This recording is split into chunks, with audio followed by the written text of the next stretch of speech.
Assalamualaikum warahmatullahi wabarakatuh. Alhamdulillahillazi ja'ala Islam madina wa ja'ala Qur'ana imama wa ja'ala Rasulullahi huswatun hasanah walil alamina rahmah.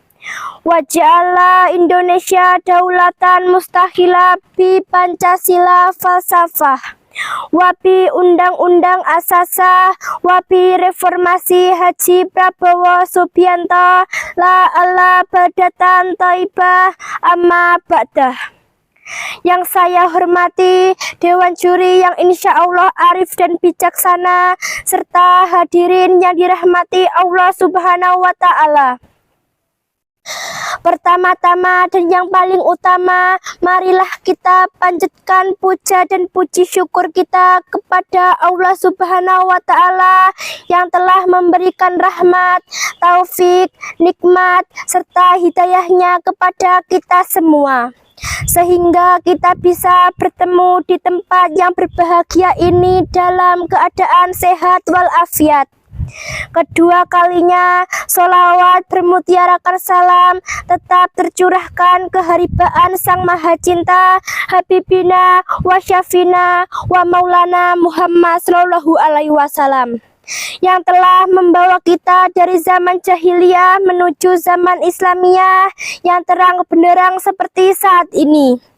Semoga kita semua kelak mendapat syafaatnya di yaumil qiyamah. Amin Allahumma. Buah anggur warnanya ungu, rasanya manis seperti gulali. Jika hadirin ingin tambah ilmu, dengarkan ceramah dari adik cantik ini. Jamaah, oh jamaah. Alhamdulillah. Saat ini kita sering mendengar istilah generasi emas. Tapi apa sih sebenarnya generasi emas itu? Generasi emas adalah generasi yang unggul, cerdas, berakhlak mulia, dan siap memimpin masa depan.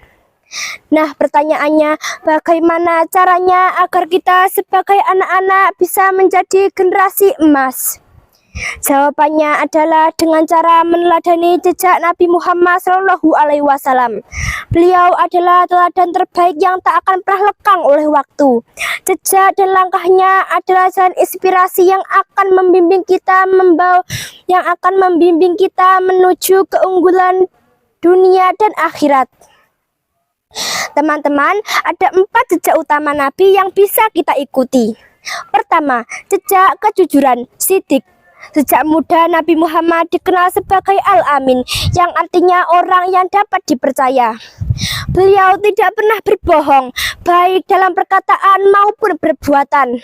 Bayangkan Nabi saja dipercayai semua orang, bahkan musuh-musuhnya. Nah, kalau Nabi saja jujur, masa kita mau bohong? Tidak kan? Kita harus jujur pada diri sendiri, jujur pada orang tua, jujur pada guru, dan jujur pada teman-teman. Jujur membuat tenang dan dipercayai banyak orang. Kedua, jejak tanggung jawab, amanah. Nabi Muhammad selalu menepati janji dan menjalankan setiap tugas yang diberikan kepadanya dengan penuh tanggung jawab. Misalnya dipercaya saat berdagang, beliau tidak pernah berbohong dan selalu mengelola dagangannya dengan baik. Kedua, jejak tanggung jawab, amanah.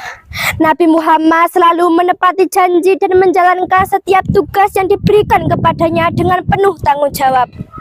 Misalnya dipercaya saat berdagang, beliau tidak pernah curang dan selalu mengelola dagangannya dengan baik.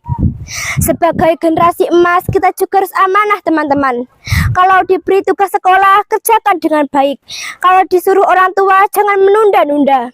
Dengan amanah, kita akan menjadi pribadi yang handal dan diandalkan. Ketiga, jejak kecerdasan, fatonah. Nabi Muhammad adalah sosok yang sangat cerdas, bukan hanya dalam pelajaran, tapi juga dalam menghadapi masalah.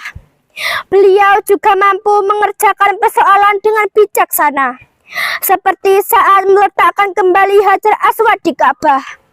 Dengan kecerdasannya, beliau mendamaikan banyak suku yang hampir berperang. Maka dari itu kita juga harus rajin belajar teman-teman. Belajar di sekolah, belajar di rumah, dan belajar di mana saja. Dengan ilmu kita akan menjadi generasi emas yang berakhlak mulia, cerdas, dan mampu memberikan solusi terbaik untuk masalah yang ada. Keempat, jejak keberanian tabligh. Nabi Muhammad tidak takut menyampaikan kebenaran, meskipun banyak tantangan dan halangan. Beliau dengan gigih berdakwah demi menyebarkan ajaran Islam, meskipun harus menghadapi cemoohan dan siksaan. Kita juga harus berani teman-teman, berani mengatakannya benar, berani membela yang lemah, dan berani berdakwah dengan cara kita, seperti mengajak teman-teman mengaji atau sholat. Berani bukan berarti nakal, tetapi berani untuk kebaikan. Hadirin yang dirahmati Allah Subhanahu wa Ta'ala, maka dari itu marilah kita jadikan kisah Nabi ini sebagai kompas hidup kita. Setiap langkahnya adalah inspirasi, setiap akhlaknya adalah petunjuk. Jika kita mengikuti jejak Nabi, insya Allah kita akan menjadi generasi emas yang berakhlak mulia, cerdas, dan siap membangun peradaban yang gemilang. Ayo kita ikuti jejak Nabi, jujur, amanah, cerdas, dan berani, agar kita menjadi generasi emas idaman. Semoga hadirin bisa mengambil kesimpulan dari pidato saya ini. Jalan-jalan ke kota Pacitan, jangan lupa foto dengan pantainya. Cukup sekian materi yang dapat saya sampaikan. Semoga bermanfaat bagi kita semua. Atas kurang lebihnya saya mohon maaf. Salam wabillahi taufiq wal hidayah, waridho wal inayah, illa liqa. Wassalamualaikum warahmatullahi wabarakatuh.